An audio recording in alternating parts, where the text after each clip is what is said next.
decent number of people. Decent number of people, yeah. It was like this last week. Yeah.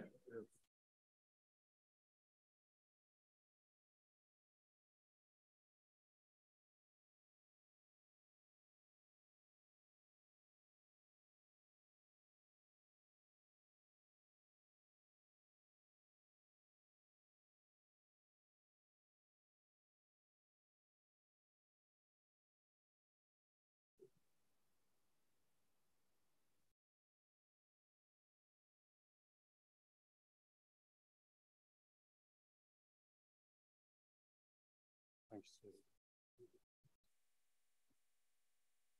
A number of guests duly introduced by fellows beg leave to attend your meeting. Is it your pleasure that I welcome them in your name? Thank you. Nice to see so many people here this evening. Minutes. The minutes of the ordinary meeting of the Society of Antiquaries of London held on 13th and 16th, Thursday, 16th of February 2023 at Burlington House and online.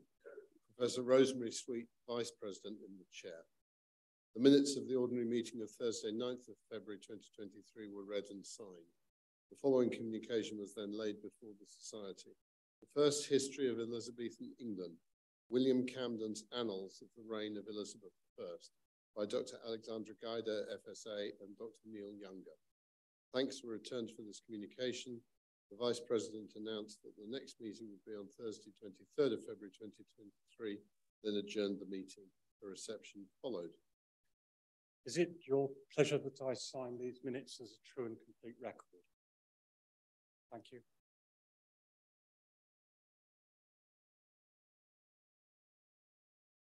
Can I just remind people that under our new system, we no longer read the nominations of blue papers for fellowship.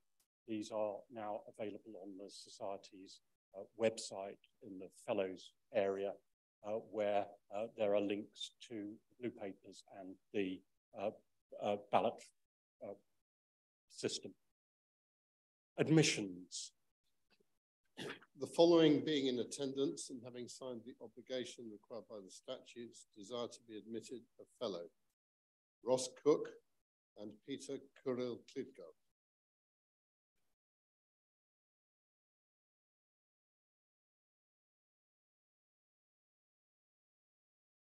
Ross Cook.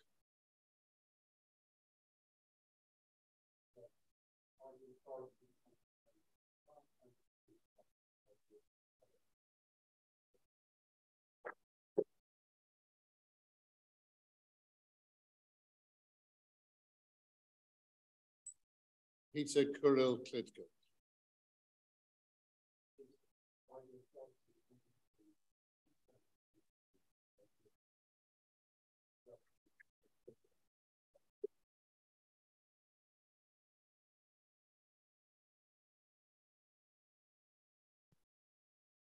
We now come to the main business of today's meeting, which is to hear a paper by Dr. Julia Farley, Fellow, and Dr. Jodie Joy, Fellow.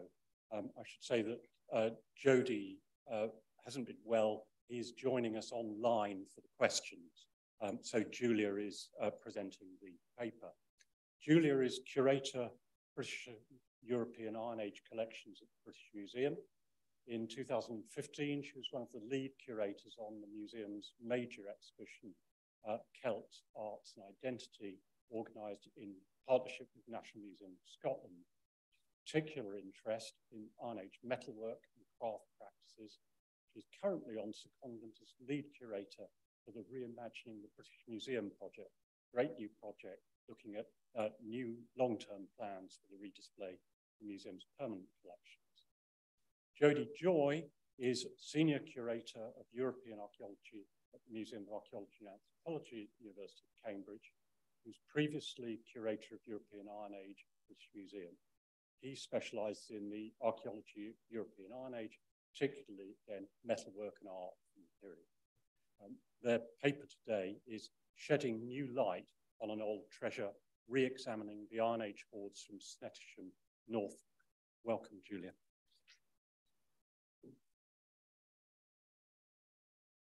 Hello, everybody. I'm just going to turn that to face me. I've been told to make sure I speak into the microphone. So if you see me moving away from it and getting too animated, let me know. Jody is here in spirit and he's listening online I'm looking forward to talking to you. I'm just waiting until that's up.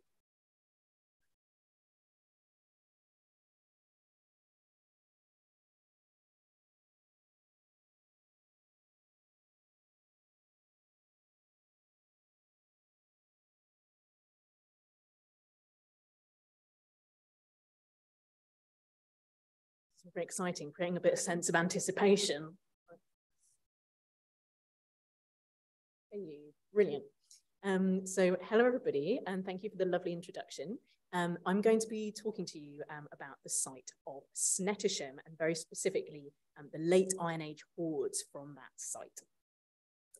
So where is Snettisham? Snettisham is on the northwest Norfolk coast, round about where you can see that dot on the map there. I'm going to have some more maps and things in a minute, so don't worry for anyone who's especially into the geography. But I wanted to include this beautiful overhead aerial image because Snettisham, the site, is nestled just in, do I have a pointer? Let's try this out. Sorry, I should have tested myself earlier. Yeah, nested just in at the kind of edge of this slightly raised area here, which is quite a hill for Norfolk. I think it's only about kind of 30, 40 meters above sea level. But as we come to see, I think the elevation of this site is quite an important element in why it's been chosen for the really quite spectacular acts of deposition that we're going to see. So I'm going to start by talking about the history of discoveries at the site. I don't know how many of you know the site or have heard of it, but there have been discoveries there spanning over the last 70 years. And they begin with these very, very fabulous tubular talks, which are known as Horde A. All of the hoards have been given a letter in the order in which they were discovered. So you'll hear me talking about various hoards with their letter names. And this was discovered in 1948 by a farmer. You can see a little news report there about this, where he talks delightfully about taking his parents on holiday so they can have a little break with the £400 treasure reward that he received for these. And these were also, so they were discovered by the farmer who was ploughing, but the significance of that discovery wasn't realized immediately. There's actually some sort of rumor that people thought these were part of a brass bedstead and so left them by the side of the field.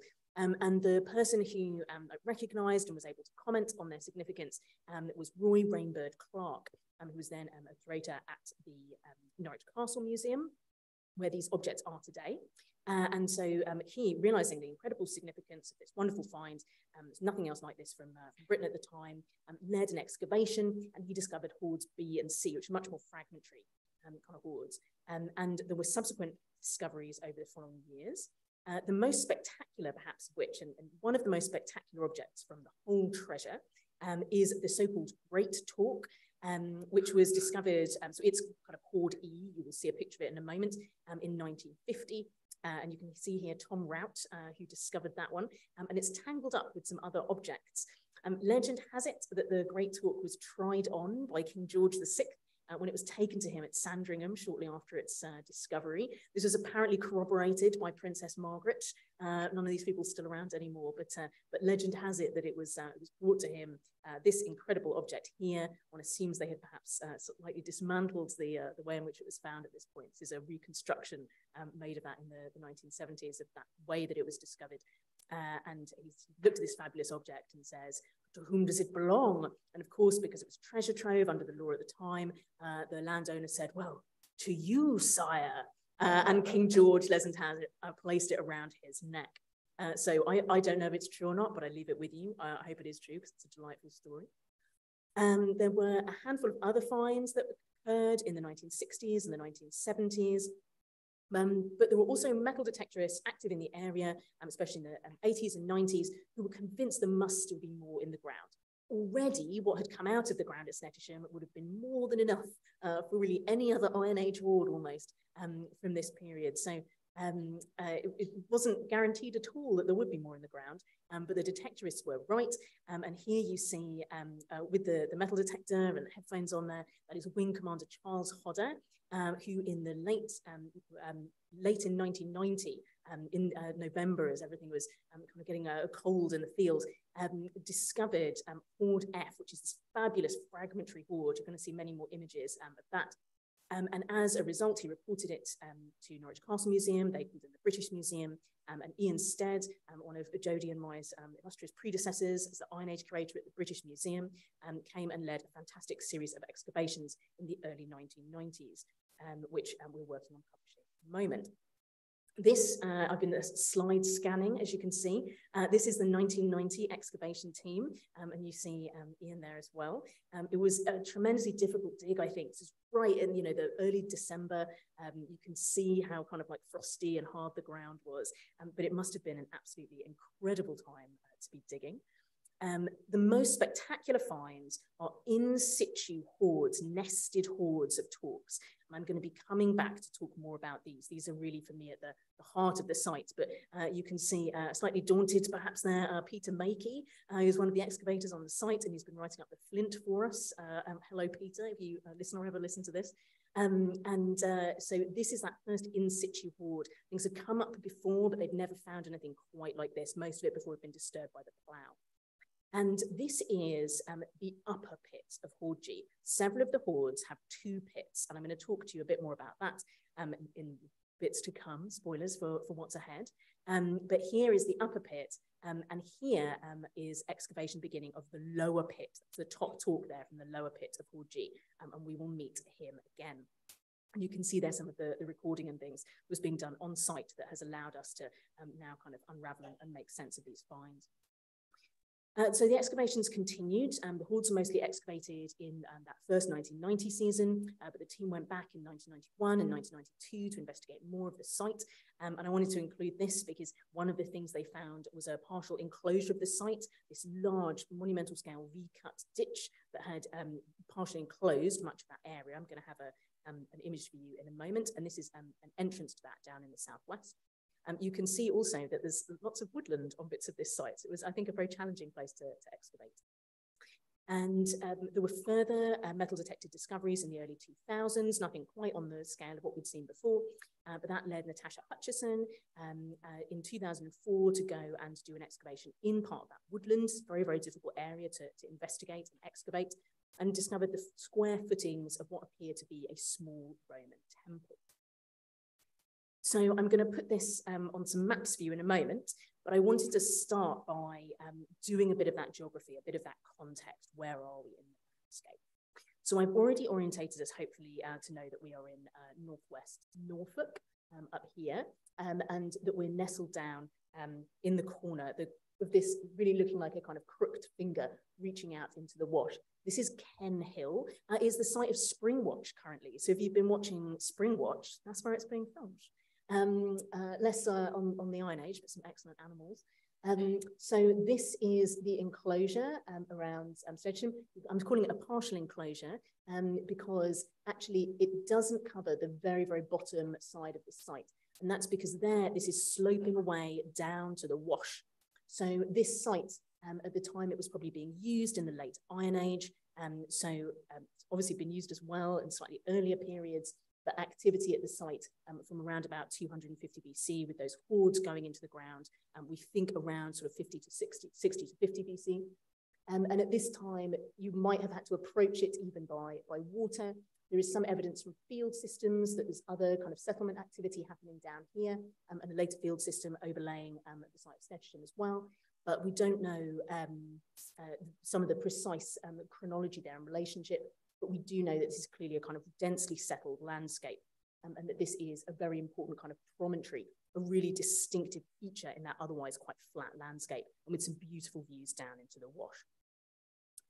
This is also this area in this kind of triangular bit here, if you like, so with the fens down here, and the Heacham River here, and the Ingle River here.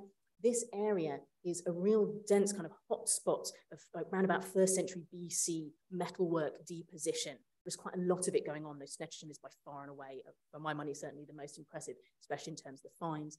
There's been amazing work on this landscape done as well by the Sedgeford excavation project. And the one thing I'm going to flag that I'm not talking about today, because you may have heard of it, is the Roman treasure from Snettisham village, all Iron Age, almost no Roman today, I'm afraid. But it's a landscape that continues to have significance. So in the late 2nd century AD, we have the deposition here of this fabulous Roman jeweler's hoard, which includes some tiny fragments that may even come from talks discovered by the Romans at Snettisham. So perhaps a little connection there. So I wanted to plot on a map all of those features. I say this is drawn by our fabulous illustrator, Craig Williams. Many, many thanks to Craig, who's been doing the illustrations for the forthcoming monograph.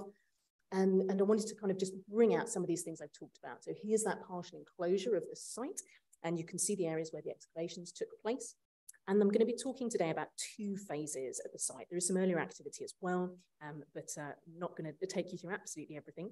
And I'm going to focus on the most important period of the finds, which are these late Iron Age pieces mostly, but also want to touch on what comes just after that. So here in the center of the field, which has become known as the gold field by archaeologists as a result of all of these discoveries. We have this quite dense spread of different hoards, each given their names. There are 11 talk hoards and 1 coin hoard, and down the bottom is a small hoard of coins.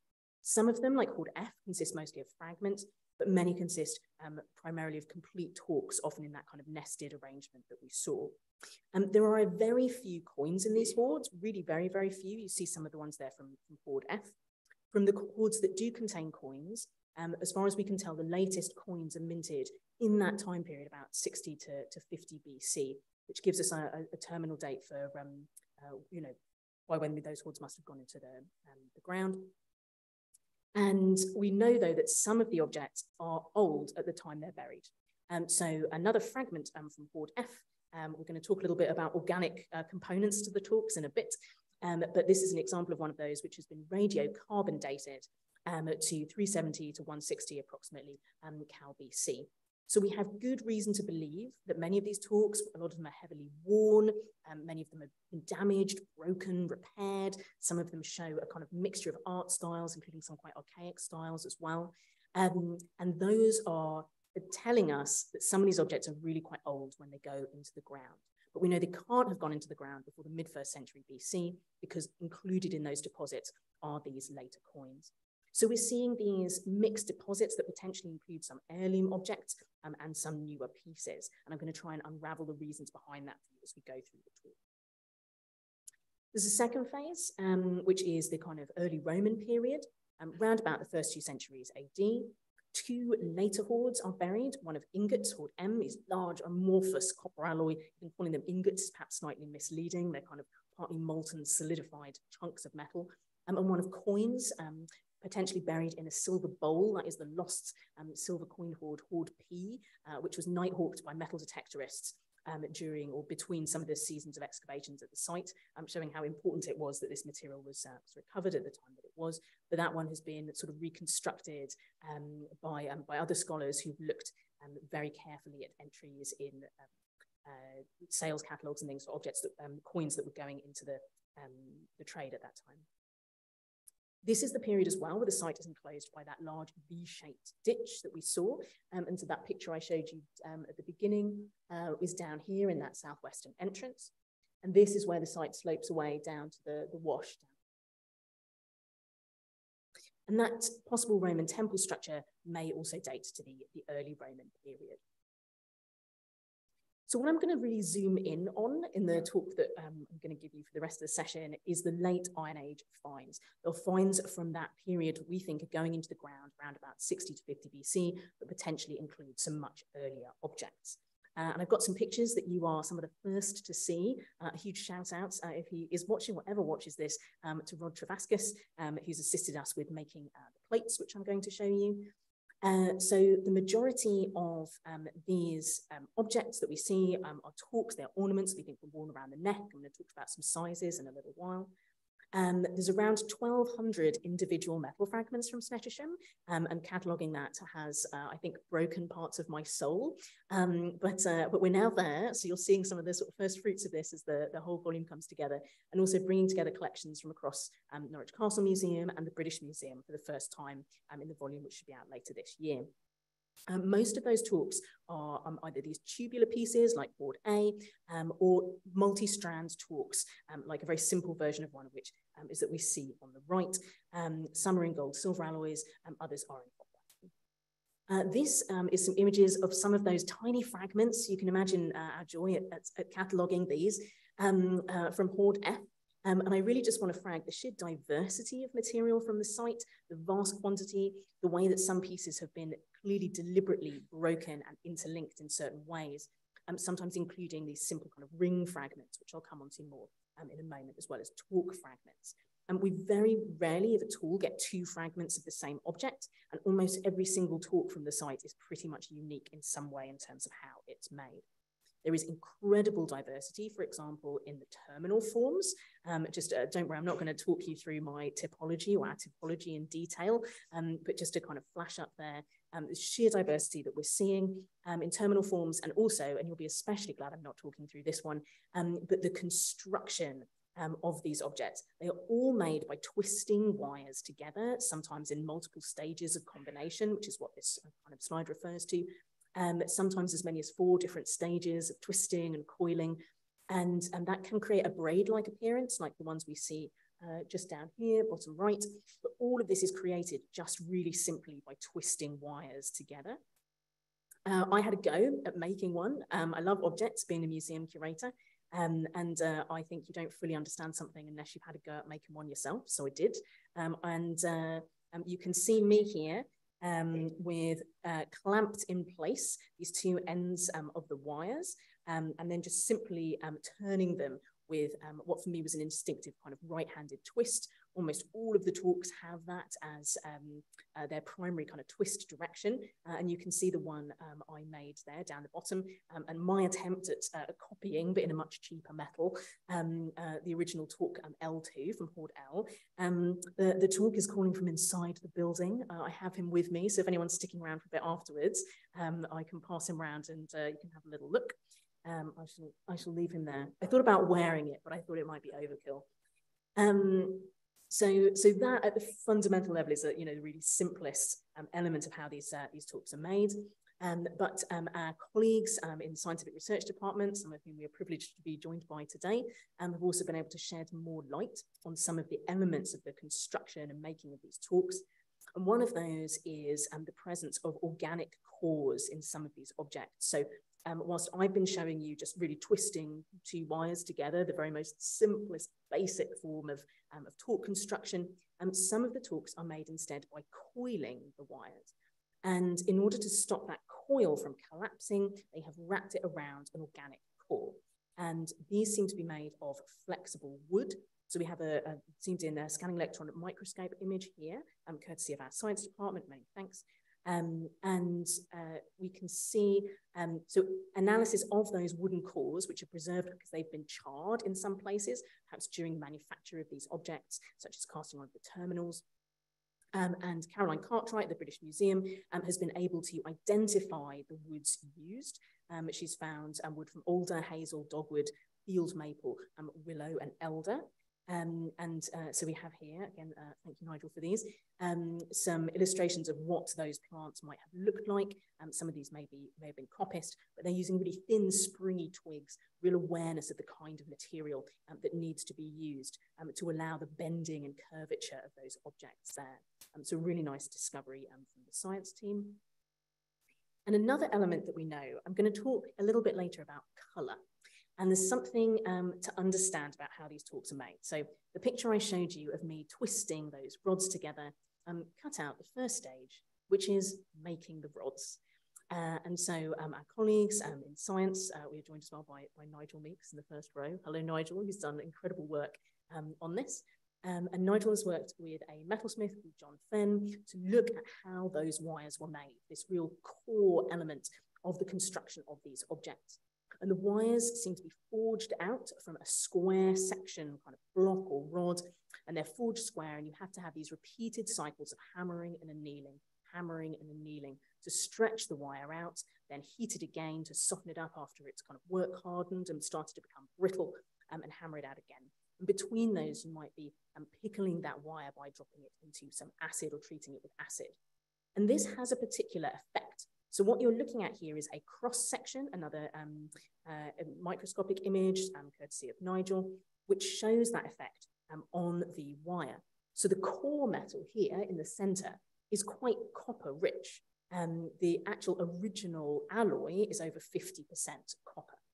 But the torque itself looks quite silvery and quite shiny. And that is because that process of hammering and continually hammering and annealing that wire has created an enriched surface layer, which is much, much higher in gold and silver than the original metal was, with less than 10% of copper at that top layer. And that's because the copper is oxidizing out as they go through that process of hammering and annealing. And it's just stripping that copper away so that we end up with this enriched surface. And that is possibly something they're doing intentionally. It's partly just how they're making the wire, but they would have known that you could start with this quite copper-rich alloy and end up with something that looked much more silver or gold. But not everything involves golds. We also have evidence, again, discovered by the science team at the BM, for mercury gilding, some of the earliest mercury gilding that we're aware of in the British Isles. It's probably not kind of like an indigenous technique. They've got to be bringing that mercury in from somewhere. They're making an amalgam of mercury with mercury and then rubbing that kind of gold mercury mixture onto the torques and heating it. And some of that is still present today. And through the analysis they've done with the scanning electron microscope, and also analysis of the elements, the spectrum analysis that you see here, they can find the presence of the gold, which we can see, but the mercury, which tells us that it's through the use of mercury gilding that has been placed on the surface. So clearly it's really important for the people making these talks for them to look, it's kind of like golden, like precious metal kind of color. So while we're talking about the objects, and because I've spent, and Jodie has certainly spent a long time as well, cataloguing these objects, I wanted to talk to you a little bit about the sheer diversity of finds from the site. I'm starting by looking at their sizes.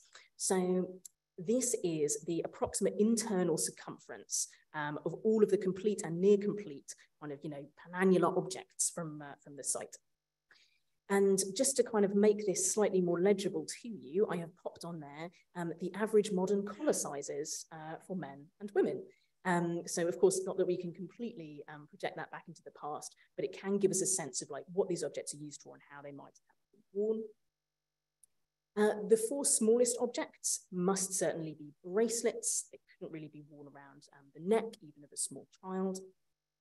There are another three next largest, which could have been worn by a young person or could have been worn on the upper arm. But pretty much all of the rest must be neck rings, must be torques that were worn around the neck. And I wanted to give you a sense sort of at scale of what these look like. So I've thickened up the bars of the ones that I'm showing you. This is tiny bracelet, F209, a slightly larger bracelet here from Hordes B or C.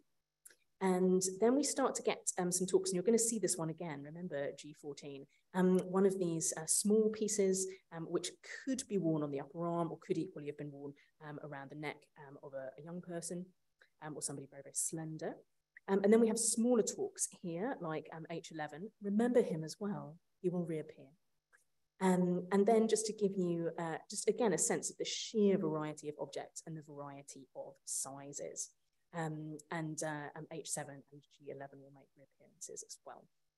So these are, just to give you a sense, the vast range, the differences between these objects, from the tiniest bronze bracelets all the way through to this stonking great large torque from Horde G. They've all been brought together. And an argument that I would make is that diversity, the sheer diversity of these objects is really important in what they are and what they're for. Now, the other objects that we get at the site are these little rings. And I just wanted to pop something in here about the diameters of them, because we've been looking at them and asking, ourselves questions about these. Lots of the objects from the site are things that were worn on the body. And you might actually remember from when I showed you the two plates, one with the tubular torque and one with the very, very simple multi-strand torque. The multi-strand torque actually had one of these rings dangling off it. So they're interlinking things, you know. But are these, they've often been described as ingot rings or ingot bracelets. The idea they're worn on the finger or on the wrist. So one of the things that we've been doing is going kind of measuring all of these objects and trying to understand them. And actually, when you plot their diameters, there are smallest ones which could be worn on the fingers, but there's not then a gap and then another kind of peak of bracelets. And lots of these objects couldn't really easily be worn on fingers or toes or wrists. So we've instead just divided them into large and small rings, not intending to suggest function. And for my money, if these are being worn on the body, it might be in slightly different ways, maybe like dangling off something else. We have this sense, you know, when we look at the Great Torque as it's displayed in the museum now, and as I've got it on my kind of, you know, in between slides of this kind of finished perfect object. But actually lots, which is, you know, singular, and we've, you know, stripped away the other objects with which it was found. But really, actually, I would argue perhaps some of these like groups of objects that have been interlinked, those little rings hanging off the torques and things, maybe they're supposed to be worn like that. Maybe it's the layering up of these objects and their stories that is partially important, especially for the older objects that we see growing into the ground.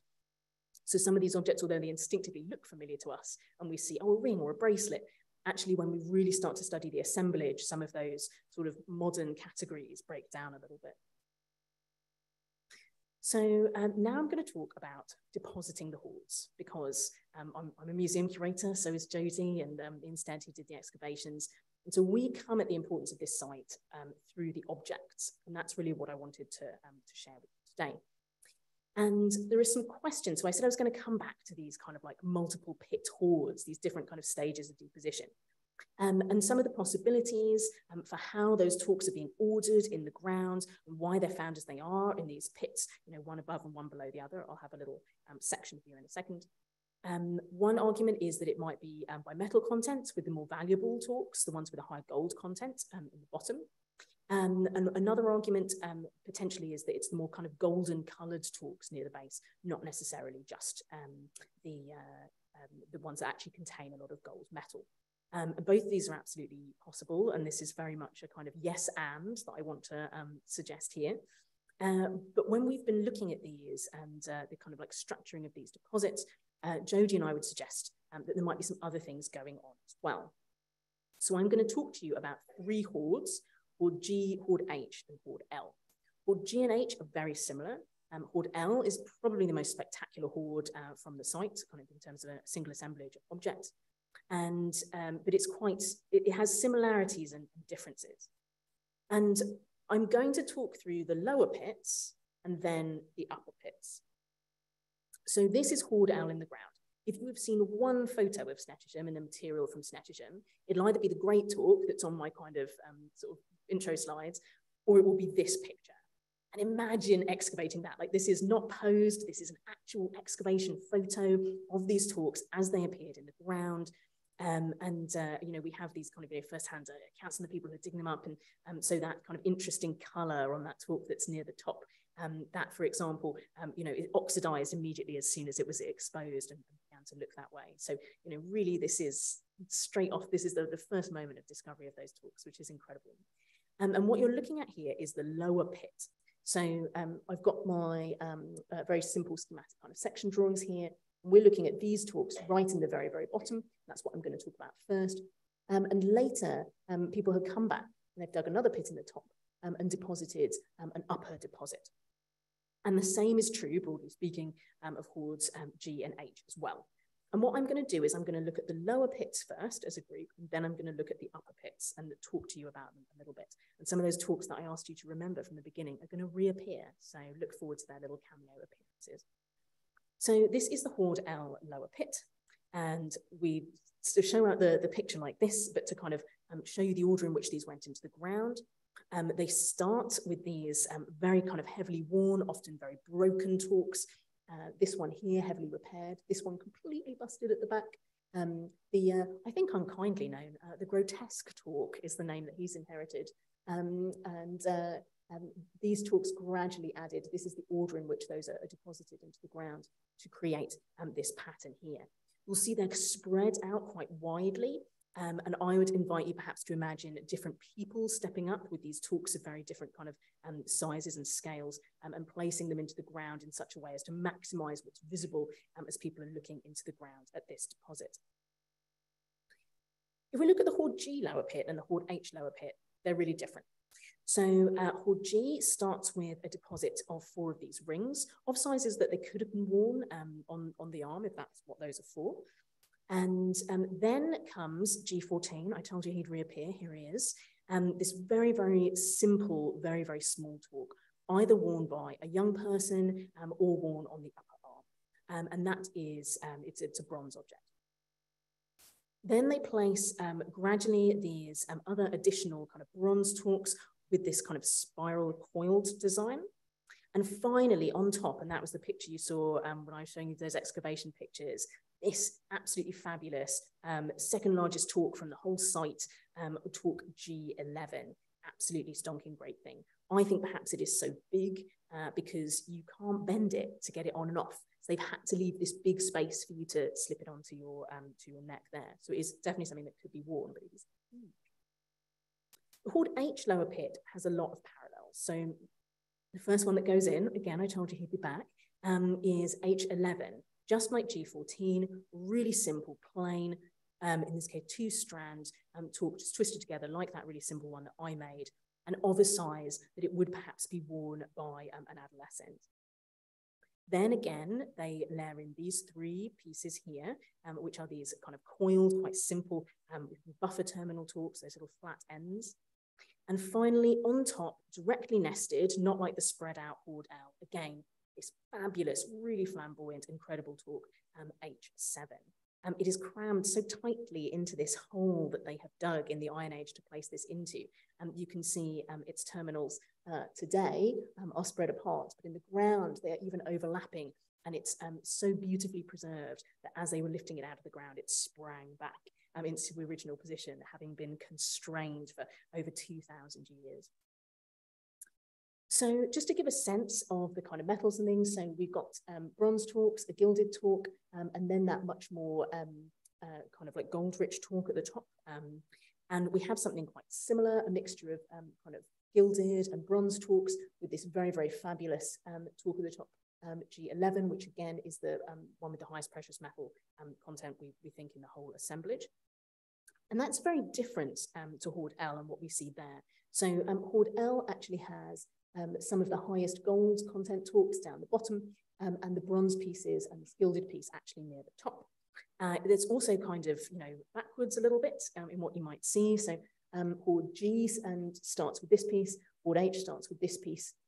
They finish with these, whereas Horde L starts with this piece and finishes with this very simple one. He wasn't on my, can't quite measure his circumference, but that's another one of these small pieces that could have been worn on around a young neck or on an upper arm, or even kind of overlap a little bit around a wrist. So some quite different kind of base layers. But then let's look at the upper pits.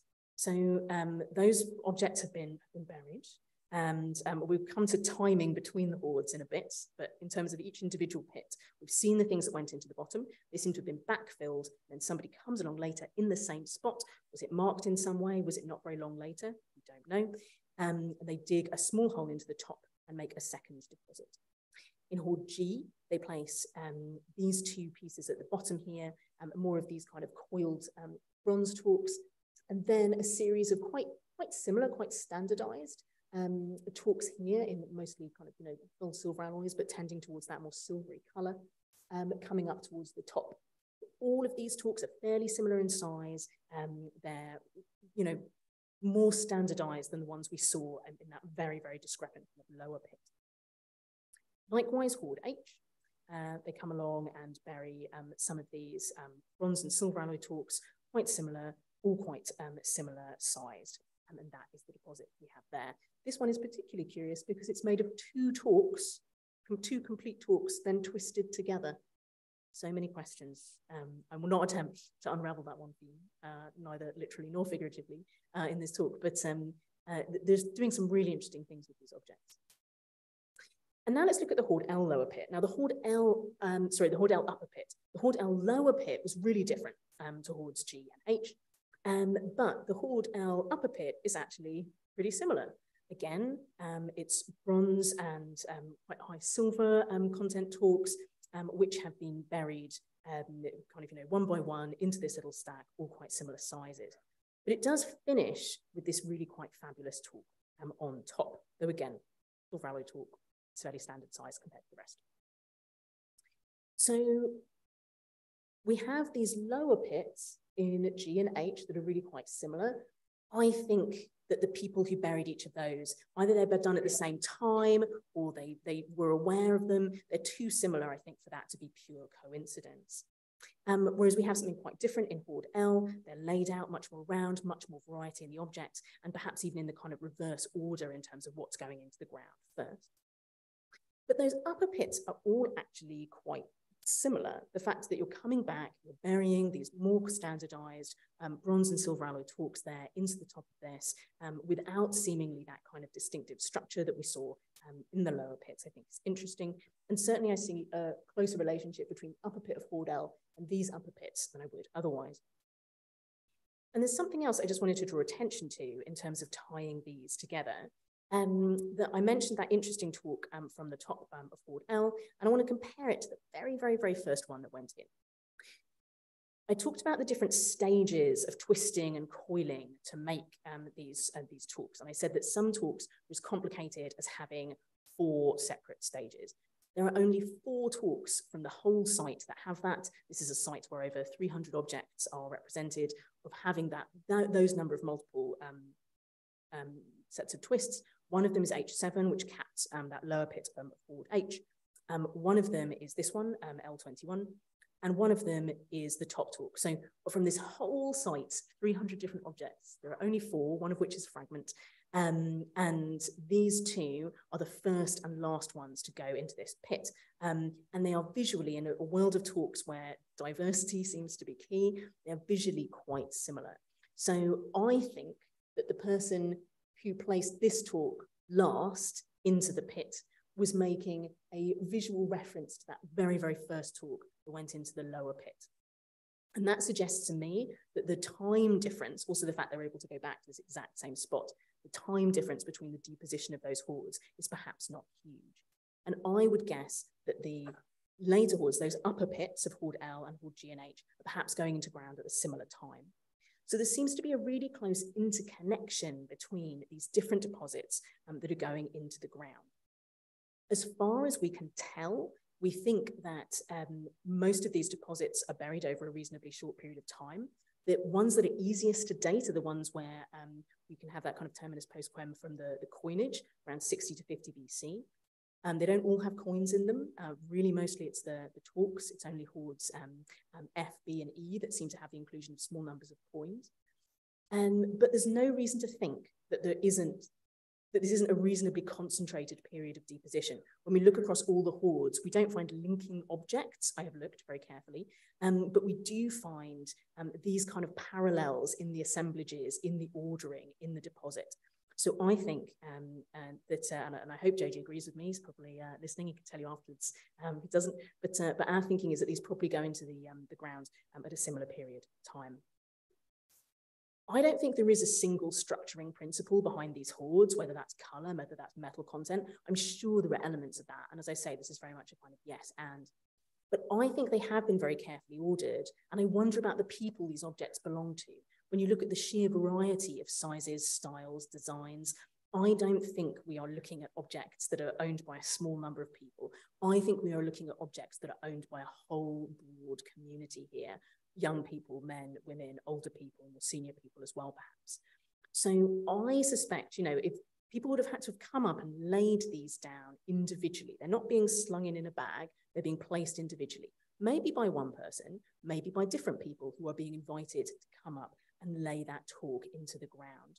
Who are these people? What's the order that you come up? Who's allowed to be there to witness this? Who decides these things? How is that controlled between the different deposits? I think the act of making these deposits is all about that. I think it's all about those social relationships, whether that's, kind of taking them apart, putting them back together, solidifying them in some way. And maybe that's social relationships, maybe it's hierarchies, maybe it's kinship ties, maybe it's family relationships, but I think that's what we're seeing. And then when we look at these fragmented objects, so I've shown you hoards, but there are kind of mini hoards within hoards in their own right. And this is just, it's just the same image that I showed you at the beginning, but many of these objects have been broken apart and put back together in different combinations.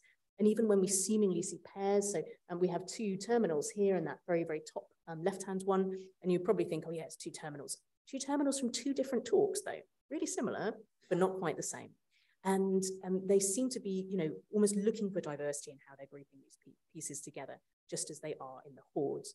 So I would argue that this is something that we're seeing in terms of like breaking, creating, or reinforcing the social ties that bound together the people who are represented by these objects. Many of these talks are so distinctive, they might well have been associated with a particular individual, with a particular story, with a particular history that object. So this brings me to the kind of like the big question, right? Why are they all in the ground? Why did they bury them? What's going on? And so, why are so many talks that seem to represent a whole community's wealth being taken out of circulation at this point? And I think it comes down to these things about, social authority and hierarchy, who owns these objects and what they mean in this world. And it's worth noting, I've said a few of these talks have these really early local coins in, but this moment of taking all of these talks out of circulation, some of which might be hundreds of years old at the time they go into the ground, obviously have these rich histories and a part of this rich tradition of metalworking and wearing your wealth around your neck and your arm. It ties in with the appearance of the first gold coinage, locally made gold coinage in this part of East Anglia. And so Jodie and I would like to argue that we're seeing a shift from the world of talks, where you wear your wealth around your neck, to a world of coins, where wealth is measured quite differently. So talks, they're objects that you wear. They're objects that everyone is going to see when they see you. Their value is perhaps in their singularity, right? All of these objects are really different. I hope just from the sort of sheer breadth of things that I've shown you, that comes apart. They're not all completely unique, but it's not far off. There's a huge amount of variety in how they're made, and those like terminal designs and wire designs. Many of them would have been really quite recognizable. They might have been used on special occasions. They clearly have, they show wear, they're being worn a lot, we know that. Some of them have clearly been taken on and off many times. When do you wear this? Is it for something special? Do you pass it on to someone else? Is it connected to a particular role? We can't answer all of these questions, but we have to ask them. And some of them clearly have individual histories, breakage, wear, repair, that I believe these would have been kind of, named and known objects in their own communities, perhaps associated with particular roles, individuals, families, communities. Coins are completely different. They are like the absolute opposite of talks in every way, apart from the fact that they're made of like similar metal. So it's a completely different way of demonstrating wealth, status, and connections. They're portable, they're transferable, they are standardized. The whole point of them is that you can't really tell one from another. Their value is in their multiplicity. When we get hordes of coins, please no numismatists in the room judge me for saying it, but they all look incredibly similar in ways that the talks don't. They're designed that way. That's part of what they are. And we think that at the time that these are first being minted, owning and having access to particular kinds of coinage might have denoted sort of your political affiliations and connections, whether that's imported coinage coming from the continent or locally made coinage minted under the authority of somebody particular local. They don't have names on at this time, but somebody somewhere has the authority to bring together the resources and the tools and the materials and the labor to actually make an issue of coins. And that is what you are then holding when you hold that coin. So when we talk about objects like the Great Talk, sometimes the things that kind of come up are, is this a status symbol? We talk about it today more like a kind of art object. I've seen this on a calendar, believe it or not. I mean, you can believe it, it's beautiful. Are these objects being broken up to form scrap for something else that, they're going to be used for later? Is this stored wealth? Is it gifts to the gods? I can't answer these questions, but I kind of think they're the wrong ones to ask.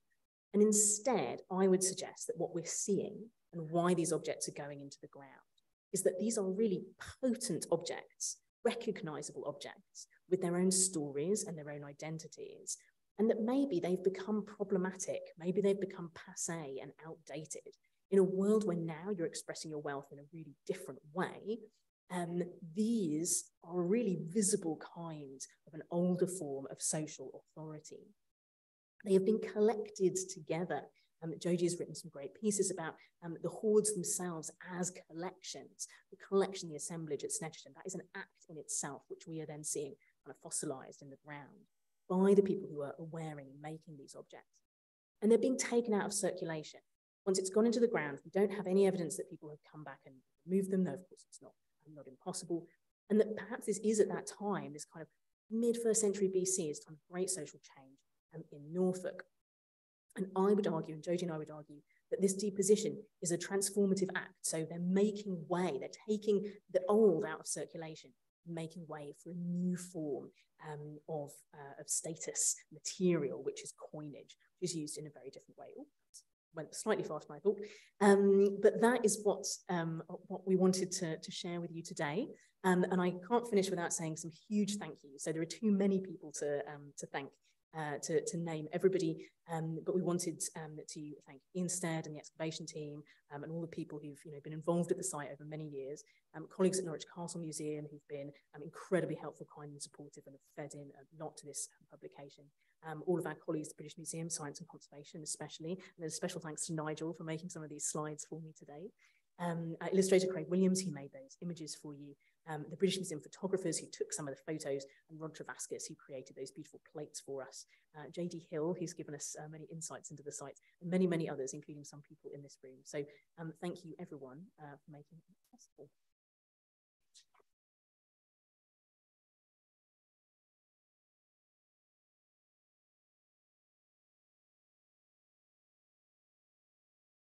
Thank you so very much. That's wonderful. It's wonderful material, but also a wonderful presentation, very thought-provoking. So congratulations to both of you. I think we're going to get Jodie on online so that he can sort of join us for the discussion. I hope so. I hope I'm not doing that. I don't know how to make that. It's yeah, there he is. Yeah. Hi, Jodie. Can you hear me? Hello. Hi. Good to see you. Thank you. Can I kick off the discussion and questioning just by saying you talked about sizes, but you didn't say very much about weights. Is there any evidence for the weight standards and so forth and things going in as a volume of gold rather than an object? Do you want, I don't know how to manage this, Jodie. Do you want to... Do you want to answer and then I'll interject afterwards? Maybe you go first. Yeah. Perfect, thanks. So we won't have to do the back and forth every time. Or so I can see you. I don't know. Oh, you can see me. I've just seen myself. Okay, I'm going to face this and then I can see both. Yeah, so it's a really good question. And also the weights of some of these objects have changed because of corrosion and things. So I don't think, and some people do think, I don't think we have that they're cutting these pieces up into kind of standardized weights. Some of the talks, as you allude to, are very heavy. So the Great Talk weighs just over 1 kilo. I think it's around about 2 kilos for that stonking Great Talk from the top of Horde G. I wouldn't want to wear those all the time. But once I was giving a gallery talk and I was pointing and I was like, oh, nobody would want to wear that all the time. And a gentleman unbuttoned the top of his coat and was wearing a perfect replica of the Great Talk, which he said did weigh about 1 kilo. And he says, I wear mine all the time and I'm really used to it. So I don't like to say that anymore. What can you say? So I think as some of our standards around what you would want to wear on your body and what you wouldn't are perhaps not things that we can project back into the past. And I don't think personally that the scrap is divided. I'm just calling it scrap. Important objects which have been fragmented or reunited. But I don't think that that's done based on weight, but I would be delighted to be proved wrong. I'd also add as well, because of the amount of surface enrichment, it actually boiling down to exact proportions of precious metal is kind of impossible.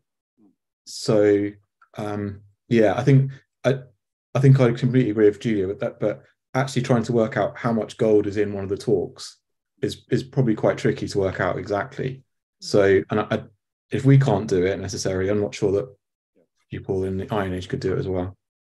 It's quite an interesting contrast because quite a lot of the stuff on late antique bullion and so forth is very much emphasising the weight thing. So it's quite people have lumped them together. So taking them apart in that way is quite useful, isn't it?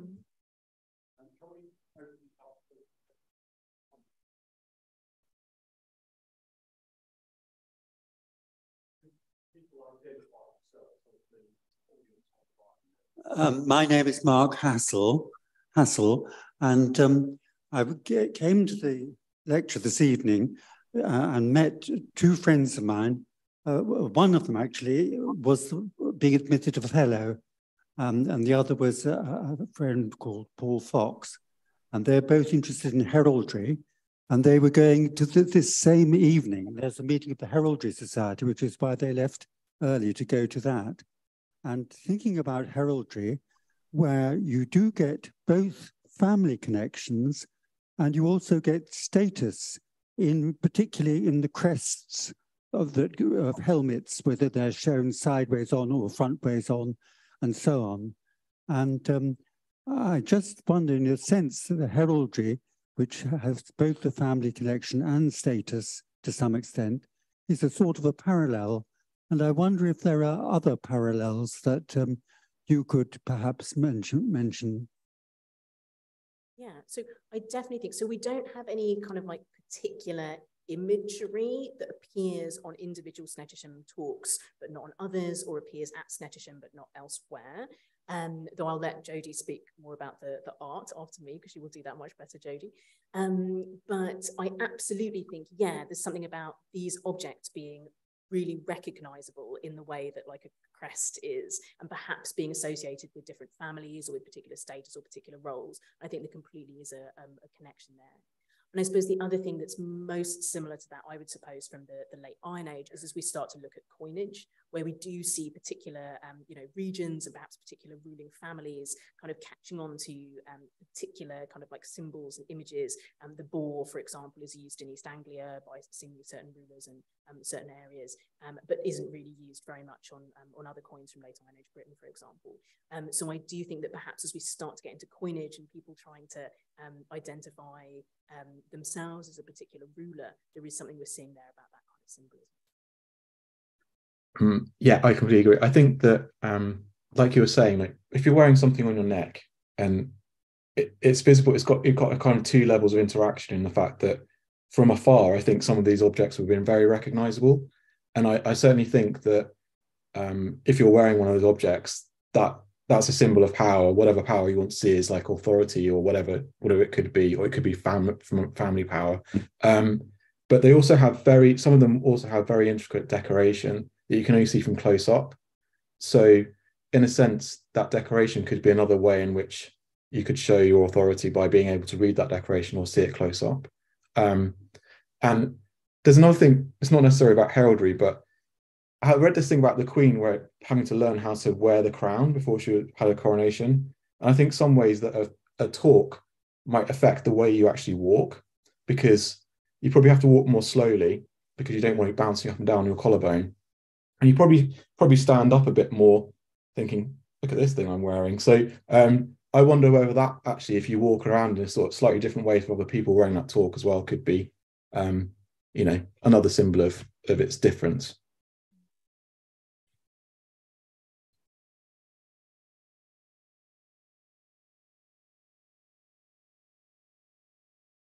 Janet asks, you sometimes refer to the talks as he. Are talks gendered?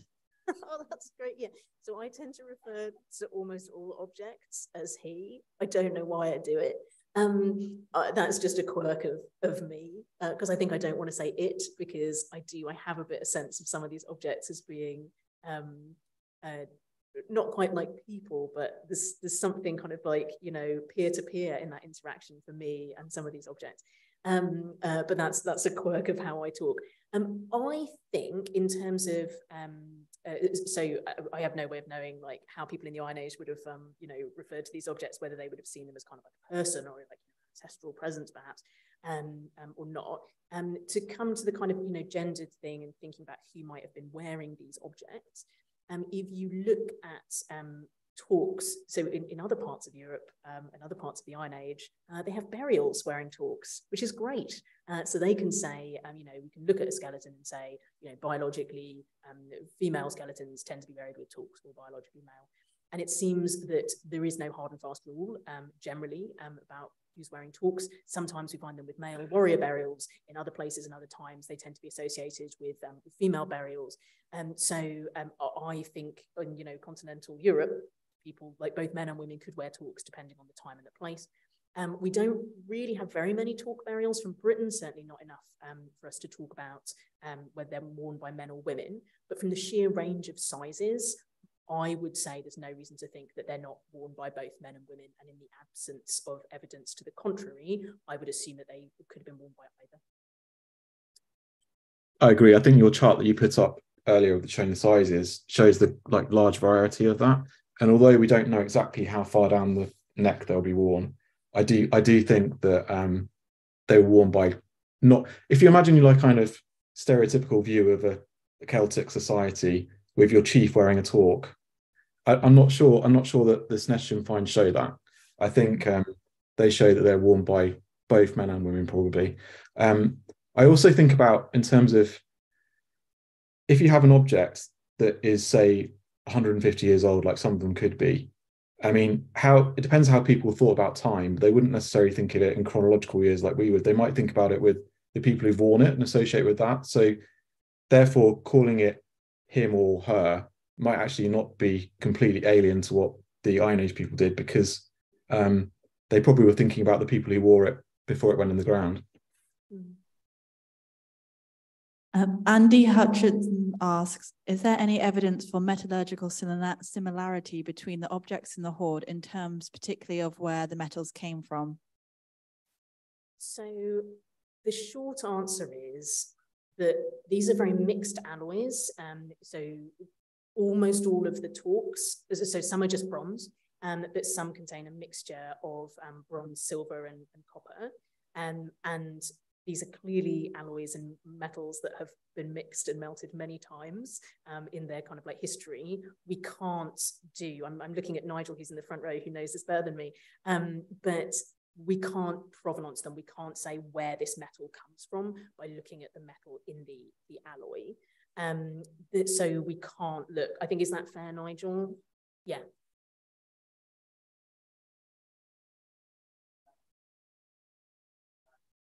Yeah.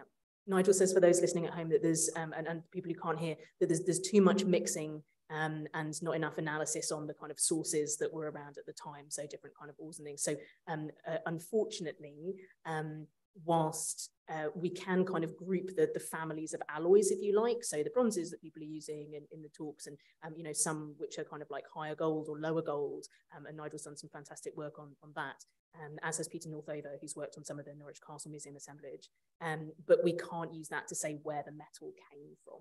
My gut instinct is that a lot of the gold is coming over from the continents in some form, maybe in continental coinage, but we can't prove it by metal analysis. Yeah, just to add, I agree. I think that there's, well, actually Sue and Nigel and Julia have written a paper about there being a hiatus in gold production in southern Britain from the late Bronze Age until we see the talks, probably from the 4th or 3rd century BC.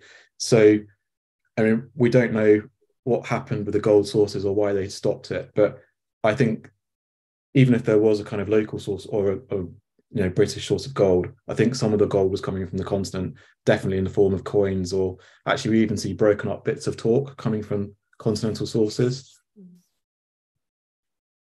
Lynn asks, are there other equivalent depositions of objects in East Anglia support the theory of a transition from talk wealth to coin wealth?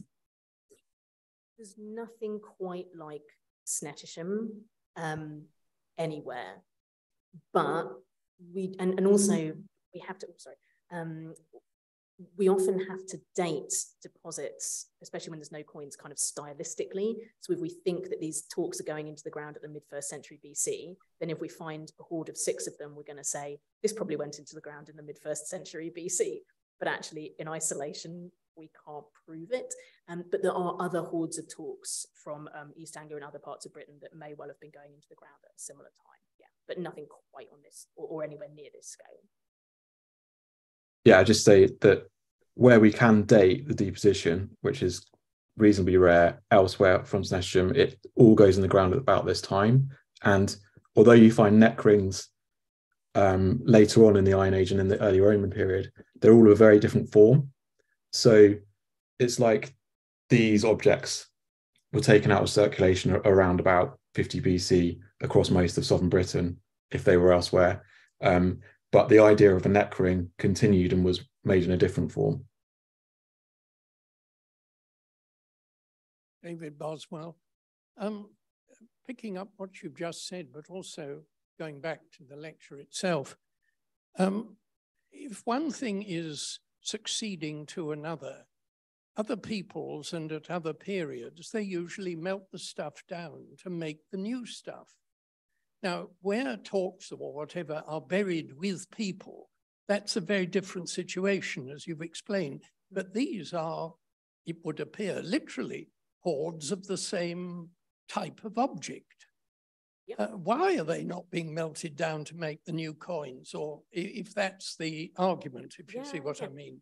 It does seem extraordinary that so many things should be buried together. Yeah. I think there's something potent about talks, right? Kind of the whole point of coins is that they're interchangeable. But imagine if I made a batch of coins by melting down the Snettisham Great Talk. I mean, not today, obviously, I'd lose my job and be arrested.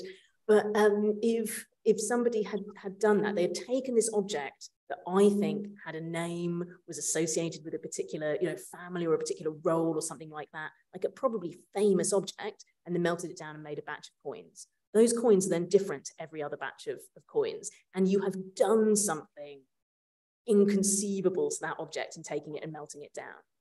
So firstly, I think they wouldn't have wanted necessarily to sort of destroy these objects in this way. I think maybe they're too powerful. Maybe they are kind of, in a way, kind of, people or like, ancestors or something like that in their own right. And it might not have been seen as appropriate to kind of melt them down into this less personal material. Some bits may have been recycled. So for the bits where I showed you all those little looped up bits, lots of those are like half a talk. Where'd the other half go? We haven't found it anywhere else. I think they probably are melting down some of those bits, but they tend to be more kind of, anonymous bits. So either talks that are not quite so kind of incredible as the Snettisham Great Talk, or quite so unique, or often they seem to have kept the terminals, and they put the terminals in the Horde, but maybe they've done something else with the neck ring. And the other thing is, as far as we know, when they are making coins, they often seem to start with bullion. In terms of how they then kind of like debase that alloy. They're not making really, really high bullion coins. Some are, particularly silver later on. But they seem to be starting with a kind of like gold bullion and then debasing that to a certain amount. And so I think part of saying, I'm setting myself up as a leader and I'm going to mint a batch of coins, part of that is showing that you have access to that bullion. And if you took a bunch of other stuff and melted it down, I think it might look a bit inappropriate. I think that's not their rules about how you do it. But I completely agree with you. Like, it is astonishing. And like, how far afield are these coming from to be buried here? Like, there must have been other people in other places who were taking these things out of circulation and melting them down. We don't have anything like this beyond East Anglia. This community, for some reason, doesn't want to destroy them. Jodie? Yeah, I agree. And I think some of them were melted down, and there's indication with alloys of the other coins that potentially it's not just material coming over from Europe, it's actually that metal's going in. There's also, I don't want to massacre Latin when Martin's there, but is it pars pro toto? I don't know. Anyway, a bit for something else. So basically, with the broken bits, I wonder whether you're able to melt down and use that if you give a little bit in the hordes. That might be something to do with what happens with the broken up hordes. And the final thing is there's this kind of odd relationship between hordes, so talks and coins, which in Britain, which doesn't occur in Europe. So Andrew Fitzpatrick's work, and Julia's discussed it as well, about you get those burials with talks and coins for a period of time in Europe, whereas in Britain, it all seems to happen in a decade or a few decades or so. So there is something about you can have talks but not coins, or you can have coins but not talks that's happening in Britain, which is a bit different from what's happening in Europe. So I'm Tony King. I can't resist mentioning a historical personage, namely Julius Caesar, of course, because there's a famous passage where he mentions an enclosure in the central part of Gaul where booty was deposited and couldn't be removed on pain of death, and so on. And I remember when Snettisham, the whole mass of hoards, was first being uncovered, this is what sprang to mind, but that is perhaps what was going on at Snettisham. Now, you have not courted that idea at all in your talk, and I assume you reject it. So the idea, just to clarify, of this being kind of like booty captured from somewhere else and deposited there.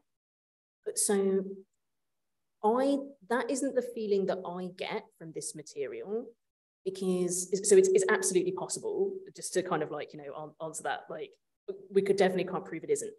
But to me, there is something about the careful way this is ordered in the ground. If it's not all thrown in one pit, like, hey, we've got all this stuff. And even if it had been, say, like captured separately in different moments, and you're like, yeah, let's go and add it to the field of booty. Do you do it in that very careful way where you place in two separate instances that kind of small, simple talk at the bottom, and then some slightly different and slightly larger ones, and then one really flamboyant one? Like, to me, that speaks to people, or speaks of people who know these objects and know who they're associated with, and perhaps even are themselves those people who are laying them into the ground. I would expect to see something more with kind of, you know, everything having been like chucked in a bag, or more kind of, you know, jumbled up, I guess, if it was that kind of thing. To me, it feels like this has been done by people who know and have used these objects. But of course, you know, we can never know for certain, I think. Jodie, do you have any? I suppose I'm a bit less conservative with dating than Julia. I would say that 60 BC is the cutoff for when stuff happens at Snettisham, rather than going into 50.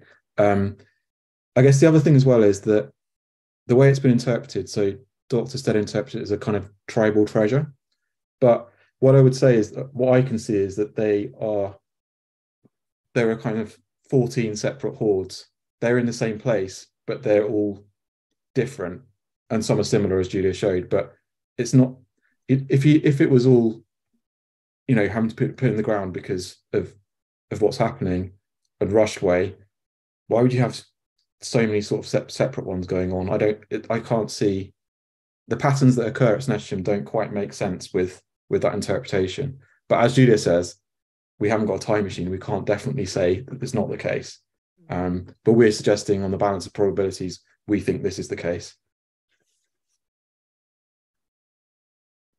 Sue Youngs, could I just run with the idea that this is a way of putting very special things in the ground and out of circulation deliberately, and moving forward a few centuries and looking at the great solid silver double-linked chains that were put in the ground separately and left in the south of Scotland. I mean, Jodie will know all about this too, that these appear to be depositions of extremely valuable solid silver items, which are simply put out of reach in special places. Not all together, they're quite scattered. They're known as Pictish chains, but they're mainly in the lowlands of Scotland, with an exception. A similar phenomenon, if much later, possibly the 5th century AD. Yeah, absolutely. And I think there are definitely kind of parallels there in terms of, as you say, these really important, clearly, like, you know, symbolically significant in some ways objects that for some reason aren't destroyed, shouldn't be destroyed, can't be destroyed or melted down, when, you know, we know that metal is so eminently recyclable. Yeah, I think that definitely that's another parallel that maybe is, I mean, not obviously directly connected, as you say, but it's an example of a similar kind of occurrence. I would say hello, nice to hear you if I can't see you, sorry. Yeah, I completely agree. Also, I wonder about when it goes, in the ground. We always see that as the end, but it could be that material is still doing something in the minds of the people who placed it in the ground. It could just enter a different realm or different sphere that isn't involved in, say, the human sphere. Maybe that's over-interpretation. It probably is from me because I do that all the time. But yeah. No, I like it. Yeah. We've had a very, we've got one.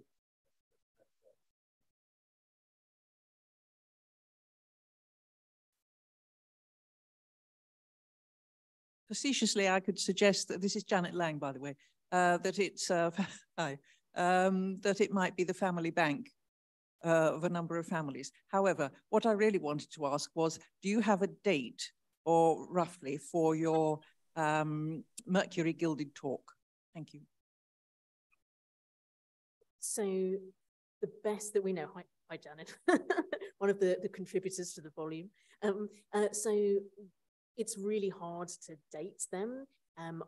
We don't have a Mercury gilded talk where we've been able to do radiocarbon dating of the core. So it's dated, you know, stylistically and by association.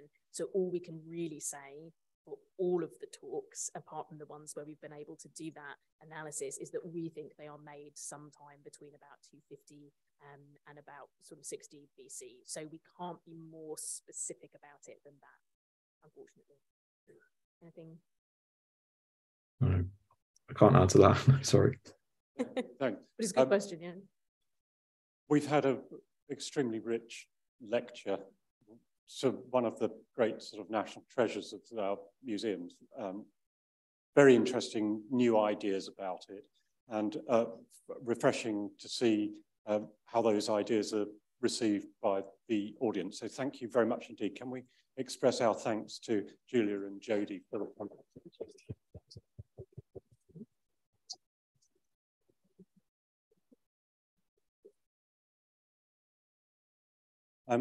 I give notice that our next meeting, which is an out of London meeting held in Cardiff, will be on Thursday, the 2nd of March at 6 p.m. Fanon Castle Landscape Archaeology Project results from the first 2 years of survey and excavation by Dr. Andy Seaman. The meeting stands adjourned.